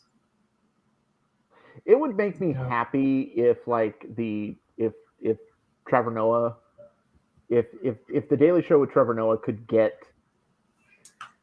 Emmy's traction, because the stuff that he does on a nightly basis is just so good and smart and powerful. I just wish he would get that kind of traction at the Emmys. Yeah. And similar to what you said, that's in line with what you said before, Tony, in terms of, SNL always taking direction because it's such a big live production. Well, if you ever go to the taping of one of those shows, it's basically live. They cut very little. They go straight through. It's an impressive feat, whether it's live or not. So I too wish he was getting a little bit more love from the voters. Yeah. No, I agree. Joyce, any thoughts? We have a winner. Kiki Palmer wins for short form actress. Very good. Congratulations, Kiki Palmer. Congratulations. Sorry to the other nominees. Yeah. Sorry to Paula. Mm-hmm. Oh, sorry, Paula. Maybe next time. So Bo Burnham, we'll see if he can take this out. I think he will. I think something that really works for Bo Burnham is what he did with that special was so outside the box and different. It really stands out. It's not like, just another comedy special, just another thing. It is something that really got people thinking, people talking. I think people who don't watch comedy specials regularly, I had friends going up to me saying, that Bo Burnham thing's great. I watched that Bo Burnham thing. It's interesting. So I think it really broke through in a way, and that's why I think it'll overcome Dave Chappelle, who is very hard to beat in this category. So we then will have our three last categories of the night, which will be comedy guest actress, casting for a comedy, and comedy guest actor. So it's pretty comedy guest actress. Let's start with that. And comedy guest actress, the nominees are actress in a short film comedy, guest actress guest actor. Sorry. There we go. A black. We've got Yvette Nicole Brown from A Black Lady Sketch Show, Issa Rae from A Black Lady Sketch Show, Jane Addams from Hacks, Kristen Wiig, Saturday Night Live, Maya Rudolph, Saturday Night Live, and Bernadette Peters from Zoe's Extraordinary Playlist. Who do we think's taking that out, guys? Maya Rudolph. Maya Rudolph makes the most sense. She's going to repeat both of her wins. Yep. Who upsets her? Is someone upsets her? I have Jane Addams in second, but I feel like it's probably a very distant second. I also have Jane Addams in second. She just doesn't seem like the type of winner they usually go for in this category, even though she gives a great performance. But I think we all have her in second because she seems the most likely to benefit from vote splitting. But I just think Maya Rudolph makes the most sense and had the most talked about performance out of this category. She's now just one of those people who you've been waiting for so long to win Emmys, and now she's just collecting them. And we're going to be so sick of her winning these. Yes. And obviously, I forgot on the board, we're going to move Inside up to 3 Emmys now. I've got that right, haven't I? I think it's 3, yeah. Yeah. Just realized I forgot to move that one up when Bo Burnham won his writing Emmy. Okay. So let's go to casting in a comedy series. Big race. The Flight Attendant, Hacks, The Kaminsky Method, Pen 15, and Ted Lasso. I don't see how anything other than Ted Lasso wins this. Winner for Best Lighting Design, American Utopia. American Utopia. Did it win one yesterday, or? Yeah, I won one yesterday. So that's on the board now. Yeah, get it up. So yeah, is that just Ted Lasso's in the bag? Yeah. Someone's asking in the chat room. Yeah, Bo Burnham won writing. Or have we not done writing yet? But it hasn't come in yet. The winner, sorry. I got a bit ahead of myself. Bo Burnham has not won writing yet. The winner hasn't come in yet. Oh, sorry. So sorry for those people who got excited when I said Bo Burnham's. I think we still have to do the other lighting. We have to do the other lighting. Yes, yeah. I'm getting my categories crossed. But Utopia has one lighting, so I'll put that down here. I really hope Bo Burnham was writing now, so I didn't sort of get something wrong. So there we go. Lighting design, American Utopia. Casting, Ted Lasso. I think if Ted Lasso didn't win casting, who do you think would? Hacks? Hacks, probably. Yeah. I think also the Flight Attendant seems a bit more like an ensemble show than Hacks. So SNL wins variety series lighting design. Okay, moves up to 5. Let's move the crowd a bit along here. So 5, SNL's on 5. Okay. So we've got now guest. Well, and the last category of the night is going to be guest actor in a comedy series. Good category, and it's going to be the nominees are Morgan Freeman from The Kaminsky Method, Daniel Kaluuya from Saturday Night Live, Alec Baldwin from Saturday Night Live, Dave Chappelle from Saturday Night Live, and Dan Levy from Saturday Night Live. Can Morgan Freeman do it, or will we be seeing one of the Saturday Night Live guys take it out? He can do it. I still have Dave Chappelle. Although I don't think his stint this time was as talked about as last time. So I can see him in a 4-way split and Morgan just wins. The thing though is I don't know that that show had as big of an impact as SNL did. I feel like SNL gets all these viral video moments that showcase the guest actors. And so, yes, maybe Dave Chappelle's, bit wasn't as good as the previous time, but I'm just not ready to bet against him in this category.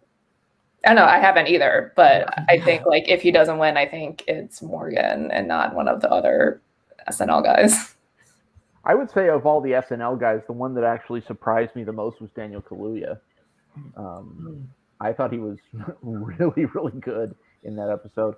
But also, you know, yeah, it's been a year, but never bet against Dan Levy.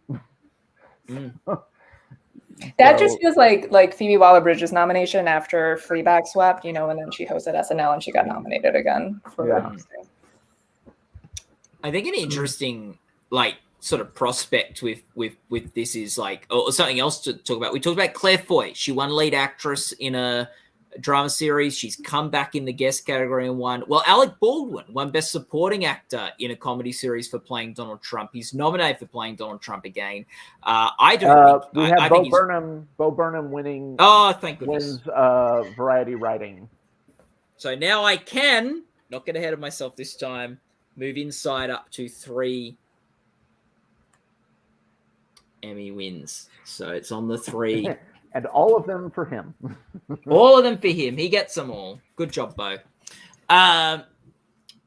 So, like, you know, Alec, we've seen one actor who sort of upset for a previous winning performance in a different category. Alec Baldwin would definitely do the same if he won today, because that would be a huge upset. I would argue a much bigger upset than Claire Foy winning. Yeah. So there's a lot of, like, but I do think Dave Chappelle, especially when there isn't this compelling front runner, Dave Chappelle is just so popular. It seems like they vote for him when they don't know what to do. Yeah. So we've just got comedy guest actress, comedy casting, and comedy guest actor. Like all 3 of these categories can just be chalk, and it'll be very boring. Yeah. So we'll see what happens. Is it like? I guess while we wait for these 3 winners, well, is there anything on those 3 categories that any of you want to comment on that you feel like you haven't got a chance to chip in with yet? I feel like it's the usual thing of you know, performances getting into from a sketch show getting into comedy, supporting and guest categories. It just bring back the freaking individual performance in a variety program category, for God's sakes. Yeah. Yeah. I'm going to say that every time. No, I love it too. I totally agree. And I know they went on, they talked about that yesterday. You just need to create 2, like one for like a one-time like special, like an award show, or like an SNL host, and then another one for like a regular like SNL cast members. Yeah. Or like late night talk show hosts. Yeah. Yeah, they need to figure a way to get variety performers a couple of categories, and whether they divide that with regular or guest. Like they added like the short form acting categories. Yeah. I think they need to figure something out. Like we've got all these. Like I think it's good there's a reality hosting category, but I don't know why hosting other things isn't worth its own category as well. So I think they need to sort that out. Some of the most memorable Emmy moments, like years ago, was when, you know, Stephen Colbert would be up for hosting. Maya Rudolph wins comedy guest actress. Okay, Saturday Night Live. Saturday Night Live moves up the big board. I think these are going to go just the way exactly like we talked about. Exactly how we think they're going to go. It is interesting, though, with shows shortening their seasons so much more now than in previous years. Like we have series that are 6 or 7 episodes long, and so I've noticed that like there's less and less actors, it seems, who are competing for guest.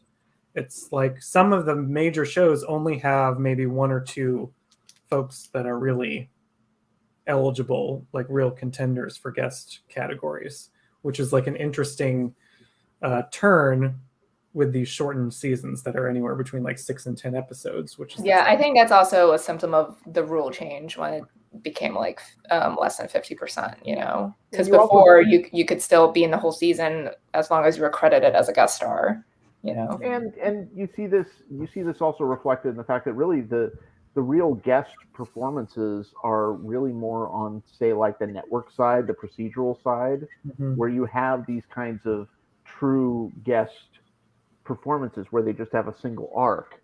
I'm thinking of somebody, say, like Loretta Devine in Grey's Anatomy, or like when SVU won all those guest actors. Oh yeah, or The Practice. And it's kind of a shame that those, because some of those performances, even though procedurals don't necessarily don't have the same Emmy cachet, it's a shame because some of those performances are really true guest performances in the best sense of the word, and deserve the same recognition as far as I'm concerned. Yeah, I think it's always funny like how they just like completely dropped SVU after its run. Like it was like they were just like done with it. Like, we're over you. We're gonna stop like nominating and like awarding people from procedurals. Which is a shame. You'd only have to watch one episode as a voter. I know. Get it. Like some of these people are on like, half the season, or well, now you'd be on like less than half the season, but it's like, maybe they're part of like a storyline that you don't know anything else about if you don't watch the show. Mm-hmm. Yeah. Boy. Yeah, it's going really well. We've got 2 categories to go: casting a comedy series, guest actor in a comedy series as well. We'll see how those 2 categories pan out. What do we think? So how was today and this weekend sort of shaping the way you're thinking about the Emmys moving forward to next week? We've got the primetime show. I think it'll be boring. Boring. Like, is there wasn't that like any like surprises this weekend? Winner guest Dave Chappelle. Like, music. Dave Chappelle wins comedy guest actor. There you go. There we go. So now live up to 7 with The Mandalorian, both on 7 nominations. Yeah. Though. Oh, wins. Sorry, not nominations. Yeah. Joyce, to your point, though, oftentimes where we do see the biggest surprises is in the main ceremony. Yeah, like the main acting categories, but I feel like it'll probably still just be like The Crown, especially after Claire Foy winning. Does that change what anybody's doing in say like the lead acting races? I mean, I've had Josh and Emma this whole time. I don't like. Do you see? I've had Billy Porter the whole time. Me too. And I recently put MJ Rodriguez there just to see how it felt. I mean, I do think she can win, and like FX's campaign is, all about that, making history. So, yeah, I can see her winning. I don't know. It's just like. Then, like, do you think like she's winning, and then is it like both Pose leads winning, or like one and the other, but then like some like a combo of like Josh? Well, we have a winner for casting, Ted Lasso. Ted Lasso is best comedy casting. Gonna fall over from that surprise. So I'm updating the board to get Ted in there. No, I actually think I think drama actress is a really compelling race, because I think Emma is definitely in it. I think MJ is definitely in it. I also think Elizabeth Moss is in it as well. I mean, if we were back in the old voting system of the tapes. Oh, I think like Elizabeth Moss. I think Elizabeth Moss would be winning in a landslide. Yeah. Well, although Handmaid can go 0 for 21 now since it didn't win Guest Actress. Yeah. I don't think it's going to win anything next week. So it'll break like Mad Men's record of 0 for 17. Wow. I guess part of me wouldn't count out Olivia Colman either. Like, it's her second nomination for the role. She's an Oscar-winning actress. She's very respected in the industry, and like maybe appeals more to Academy sensibilities. Gives a great speech. She's great, yeah. She's really good. Like, and she's like, I feel like it's so funny when Claire Foy won. When sort of. Like, we've seen sometimes people like Jodie Comer beat her co-star, like who, although ironically that was for her first nomination for the series against Sandra Oh second. But yeah, I just think Olivia Colman's very respected, and this is her sort of last chance to get an award for the performance, or at least will be viewed as. I know we could see her do a little sneaky guest role next season. But it's her last, sort of last chance to reward her portrayal of the Queen, who is the Crown, the title sort of character on the show. So yeah, I think that's a really interesting race. Watch Uzo win. Yeah. Uzo, would you say? Like, watch Uzo win. Yeah. Well, I mean, again, if it was the tape system, she has a really good tape. Yeah. So no, it's a great field. All the actresses in that field are fantastic and it's really good performances. Yeah, my thing with that is I feel like there are too many multiple alternatives to Emma, so I just don't know. If it was just her and MJ, then I can see MJ winning, but we just went through, 2 other people just now. I think the top 3 is Emma, MJ, and Elizabeth. So I think if those are the 2 runner-ups, so to speak, to her, I think they could just split the alternative vote amongst themselves, Yeah. So we're really that's the night of awards. That's sort of the state of play and where things are looking turning into next week. If we're going to have a look at the board, we see that Queen's Gambit sitting on 9 wins. You've got The Mandalorian SNL on 7. You've got Def Love and Robots on 6. RuPaul's on 4 with The Crown. And then on 3, you've got Ted Lasso, Pose, WandaVision, Bo Burnham Inside, A Life on Our Planet, David Attenborough's A Life on Our Planet. They're all on 3. Then on 2, you've got Lovecraft Country, Primal, Life Below Zero, The Social Dilemma, Utopia, and the Dolly Parton Christmas Square movie. Sorry, I didn't say that name correctly. But there you go. I think an interesting thing I always like to do to look forward is Chris, just some news from Chris before I say that is they move Variety Special Live and Variety Sketch Series to next week without announcing that or letting us know.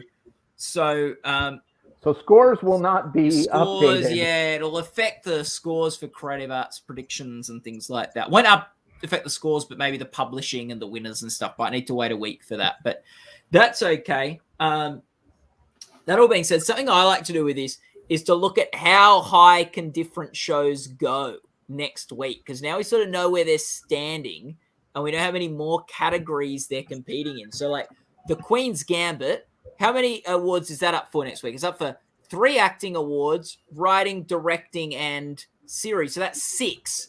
So that could get an extra 6 Emmys to take it up to 15 is sort of the Queen's Gambit ceiling.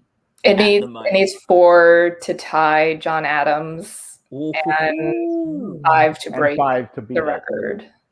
I think it's going to be I don't think it's going to win 3 acting awards. I think that could be its undoing. I think it could win at least 3 with series, actress, directing. Yeah, and it could be. I think it's writing.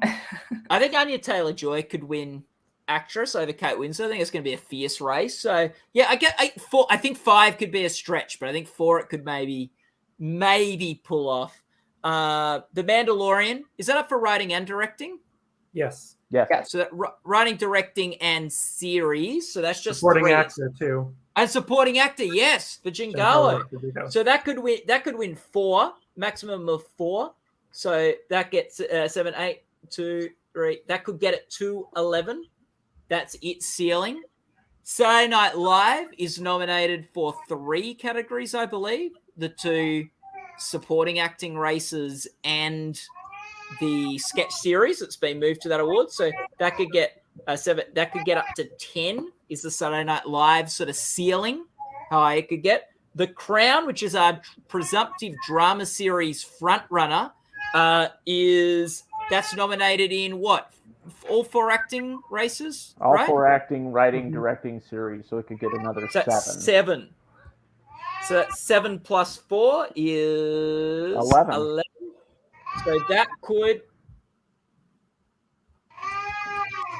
get to. So that's got. Even though Mandalorian is so far ahead of the Crown, you see how the Crown could take over the Mandalorian next week. RuPaul's Drag Race, I think it's only got the series race left, so it could go up to 5. So it's got a smaller ceiling because we did all the reality awards and the thing today. Ted Lasso, that's nominated for everything, so that could get 7. So that could get up to Ted Lasso could get up to 10. So even though it's all the way down here now, and it's the front, like it's in the mix for most of its races. Pose, how many acting categories is Pose eligible in? The 2 acting plus 2. Writing and directing plus series. So that's 5. So that could get up to 8. Wait, Ted is just 6. Ted is just 6 because it doesn't have an actress. Oh, so sorry. Yes. So Ted can get up to what, 9? 9. Yeah. 9. So sorry. So many nominations, Ted Lasso. I'm like, oh yeah, got in. They're just all in supporting actor. Yeah. Well, look, these ceilings that I'm putting in are assuming there's no ties. Like in theory, you're not going by category. I'm going to make it. So assuming that there's no 4-way tie for Ted Lasso and supporting actor.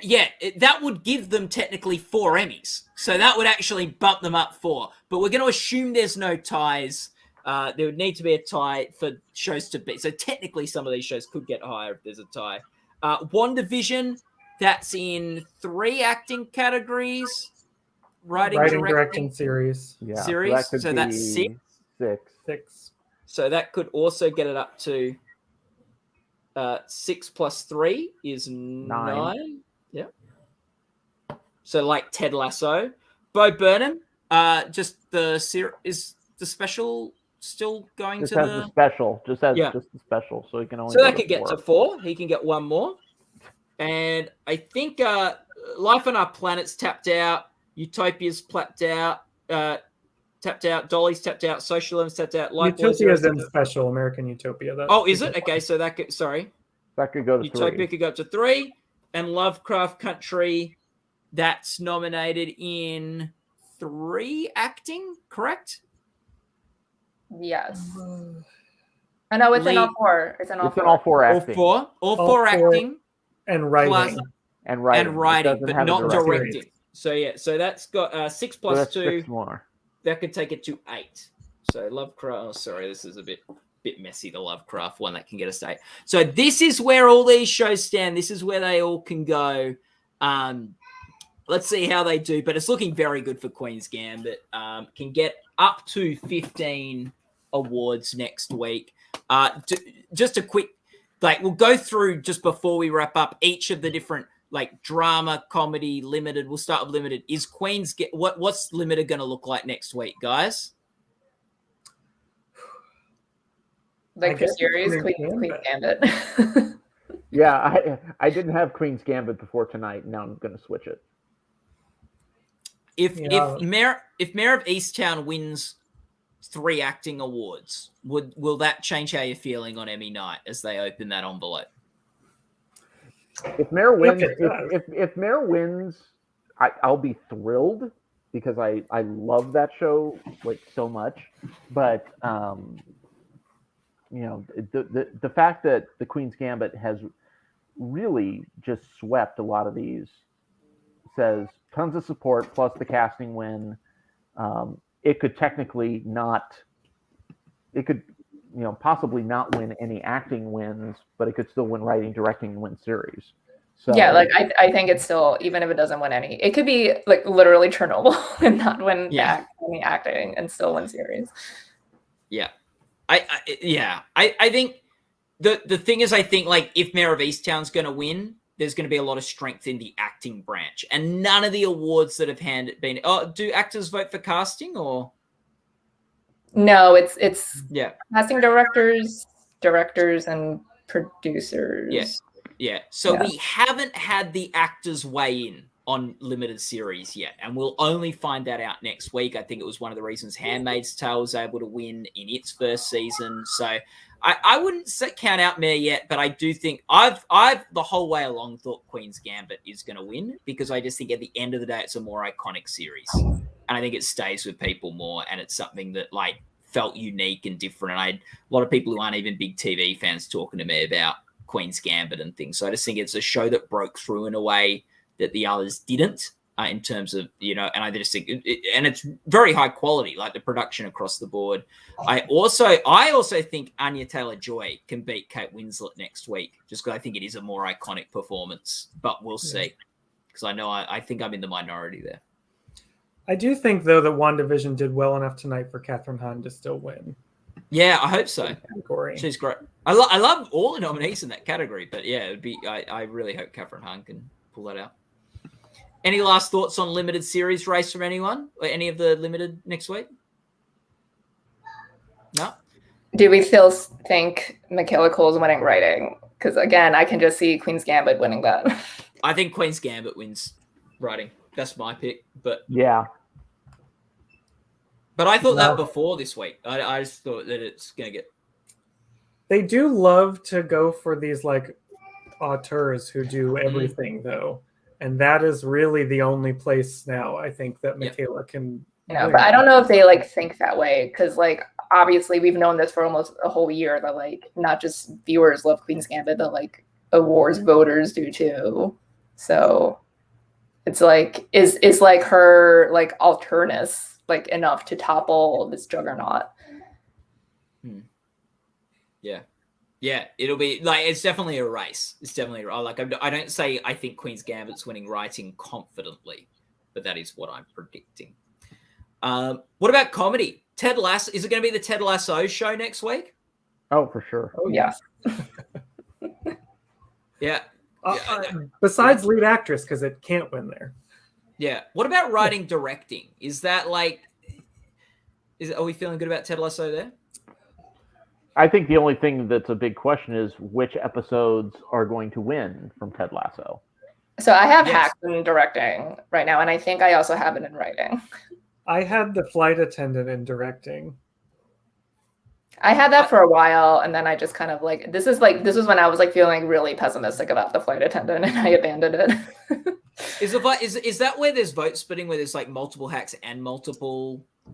There's three Ted Lasso in directing and 2 in writing. Yeah, okay. And Hacks is just 1 in each. Okay, yeah. I think there is opportunities for Hacks and the Flight Attendant there to pick up some. Like, I think it's going to be a great night for Ted Lasso next week, and I think the question is how great. And there's some split voting problems for them in writing, directing, and supporting actor. So we'll see if they can overcome that in all of them, or some of them, or maybe they get undone in all of them. But I think the other 3 categories are looking really good in. And the great news is for Hacks that even if everything goes wrong for them, Jean Smart looks quite good for the lead actress race. Hacks hasn't won anything yet. No. Yeah. Might just win 1 this year. Or Kaylee Cuoco upsets for the No, the Flight Attendant is an Emmy-winning show, and Hacks isn't yet. Mm-hmm. Yeah. So we'll see. What about so drama? Can anything upset the crown? No. The closest would be Mandalorian, which Marcus said before. I think we missed in the chat that it's at 7 right now for Creative Arts, which is where it was last time. So it's tied its haul from last year at this point. But I don't know that it is strong enough to beat the crown right now. I just feel like we were like in the same position last year when Mando did really well in Creative Arts, and a lot of people were just like, oh my god, it could like win drama series. And like it's like all like tech stuff.